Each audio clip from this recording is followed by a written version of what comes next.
Sam in Littlehampton asks, although there does appear to be a plan to repair potholes, what's the timescale to improve the situation in the long term? Some roads are almost impassable without damage to your car.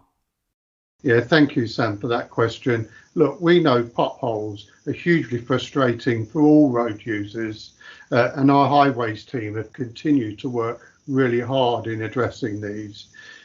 We did repair 20,500 potholes last year. And just to give a bit of context, the year before that figure was 16,000. So significant efforts being made to increase our coverage across the county. Over the next 2 years, this county council is investing £50 million in our highways, and that's the biggest ever transport capital programme the council's ever delivered. And it will include making, our sort of road surfacing, improving that, as well as making more resilient to potholes and ensuring they're smoother and reducing road noise. Just one point I'd like to raise: if any resident does identify a pothole, they can report this on our website, and they'll also be able to sort of monitor the progress of that reporting. Adam in Chichester asks, how is the council looking at improving transport links for those who cycle and walk to work now that the temporary cycle route scheme has ended? Thank you, Adam, for that question. We were recently awarded £2.3 million from the government's active travel fund for cycling and for walking sort of improvements in the county. We currently have a scheme where we're engaging with public engagement, exploring the possibility of a permanent cycleway scheme. That's in Shoreham. We're also looking at a cycle scheme that stretches from the A24 up to Findon Valley and Findon Village, and we are talking to schools around Schoolgate travel, trying to find alternative means. What's important across the county is that we have put more than 27,000 metres of new cycling infrastructure in place, and we've achieved that target actually a year earlier than what we set ourselves. We've now set ourselves a new target to deliver a further 30,000 kilometres by the 31st of March 2025. For those residents that do want to understand our cycling and walking schemes, then they will be able to access our cycling and walking strategy, which runs from 2016 to 2026. What are the plans for town centres when retail reopens, since so many large stores are now closed? That's from Debbie in Worthing. Yeah, thank you, Debbie, and a really important question as well. Look, we have had to look at our economic challenges throughout the county, and we've recently adopted an economic reset plan. And again, I would invite residents to look on our website to understand that in more detail. We are working with the district and borough councils on activities and initiatives to help revive high streets and town centres across the county. And again, there is significant business support grants which are operated through all our districts and boroughs throughout the county.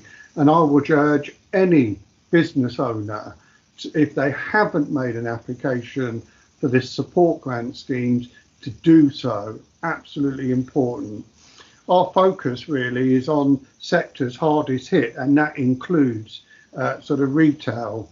But so through our tourist arm, we are sort of looking around what we call Experience West Sussex, and we'll see a campaign to boost tourism by encouraging people to visit our wonderful towns and cities, as well as our rural settings in a safe way. Emma from Crawley wants to know what sorts of schemes are being looked at to help find work for those who've lost their jobs in Crawley during the pandemic. Yeah, thank you, Emma. I'm well aware of the real impact that our residents and the people who work in Crawley have had within this pandemic. We have been working with Crawley Borough Council and the local job centre on an offer, on an initiative called Employ Crawley. And this offers support to Crawley residents who are unemployed or who have barriers to getting into work. And Employ Crawley is based at our library in Crawley. In addition, there is a Department Works and Pensions funded youth hub which is being delivered, and this is in partnership with Employ Crawley, and that's based at the town hall to support young people to find work. One other point I'd just like to make, really, which is more county-wide, we're encouraging more people to consider working in care through our Proud to Care initiative. And Proud to Care helps people find and apply for a variety of jobs in the care sector across the county. If the time slots at the recycling centre don't prove popular or don't work, do you have any further ideas on managing demand? That's from someone who asked to stay anonymous. The real challenges of our recycling sites has been well publicised recently. The changes we're currently making are being trialled as they do directly relate to the pandemic. It is important to understand that in maintaining a social distancing sort of environment, this has also meant we've had to reduce the capacity within these recycling sites, which is obviously sort of coincided with the turn of the weather and people beginning to sort of move into their gardens and rejuvenate them. It is a pilot, and we will undertake that pilot at 6 of our sites, and that will be from Monday, commencing the 29th of March. And we will look at that and we'll take learnings from that.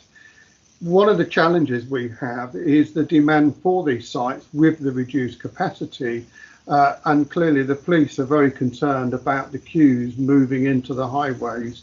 So I would really hope that residents feel this is a real means by which they can book a slot, be able to turn at a site and be able to get to that site in a timely manner.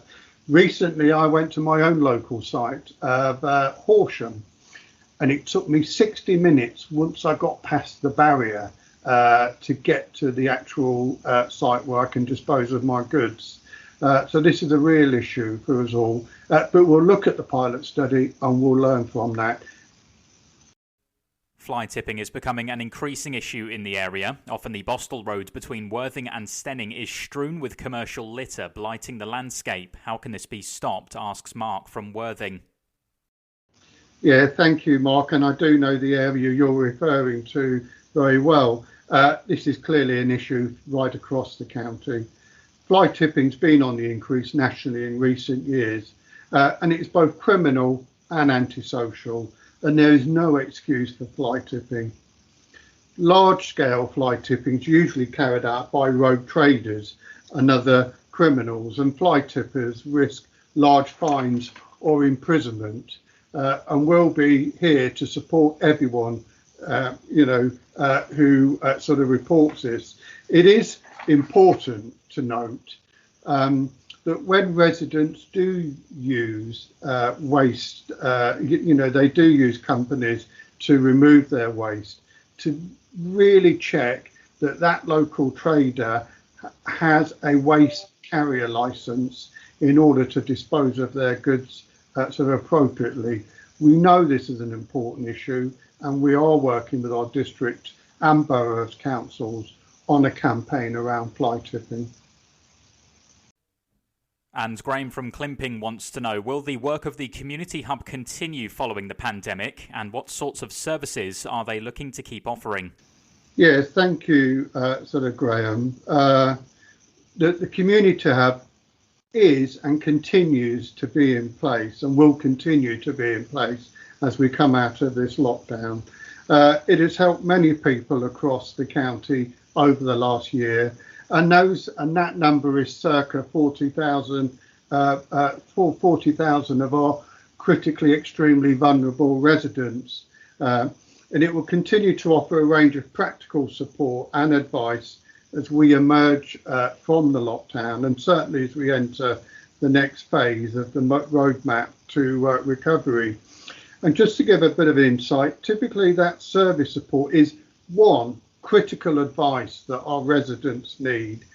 We have provided food parcels, we've provided medicines, we've provided energy vouchers, and in some cases we've been able to provide sort of broadband vouchers where it's needed. But realistically, our residents, it's about giving them the right information to be able to access services and the community to have. And I have to say, and this has been driven by a large cohort, particularly our library personnel, who have undertaken these calls on a regular basis.